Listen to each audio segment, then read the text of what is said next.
Okay, तो first law of thermodynamics जो हमारे पास था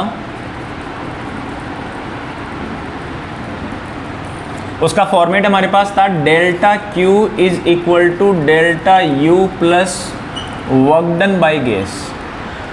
इस फॉर्मेट में ध्यान से देखें कि अगर मेरे को ये डेल्टा क्यू फाइंड आउट करना है तो मेरे को एक तो डेल्टा यू और एक वर्क डन बाय गैस, दो चीज़ों की रिक्वायरमेंट है। सबसे पहले मैं बात करता हूँ इस डेल्टा यू पे, सबसे पहले मैं बात करता हूँ इस डेल्टा यू के ऊपर।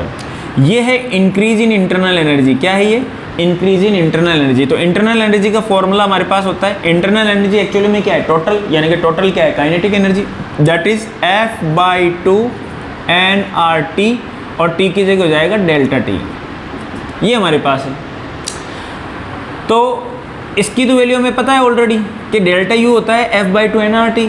F की वैल्यू दे दी मैंने, N दे दिया, R दे दिया, डेल्टा T दे दिया, तो आप कैलकुलेट कर लेंगे। तो डेल्टा क्यू निकालने के लिए ये जो रिक्वायरमेंट थी ये ऑलरेडी कैटेजी में अपन पढ़ चुके हैं कि इंटरनल एनर्जी जो होती है वो टोटल एनर्जी, और टोटल एनर्जी जो होती है काइनेटिक प्लस पोटेंशियल। पोटेंशियल है नहीं, काइनेटिक है, तो total is equal to kinetic. तो इंटरनल एनर्जी हमारे पास क्या हो गई? टोटल, और टोटल एनर्जी क्या हो गई? काइनेटिक, यानी कि kinetic is equal to internal. तो अगर मैं इंक्रीज इन इंटरनल एनर्जी की बात करता हूँ तो इंटरनल एनर्जी काइनेटिक एनर्जी हो जाएगी F/2 nR डेल्टा T। तो ये तो मैं यहाँ से कैलकुलेट कर लूँगा कि सर इंटरनल एनर्जी जो होती है वो एक्चुअल में काइनेटिक होती है, that is F/2 nR delta T। ठीक है, अब अपन बात करते हैं वर्क डन बाय गैस।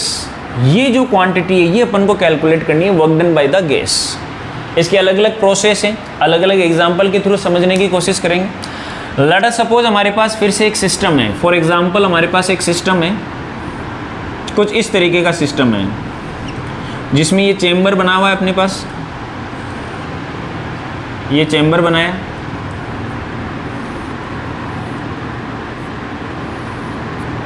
और ये वॉल्स है। फिर से मैं एडियाबेटिक लेके चल रहा हूँ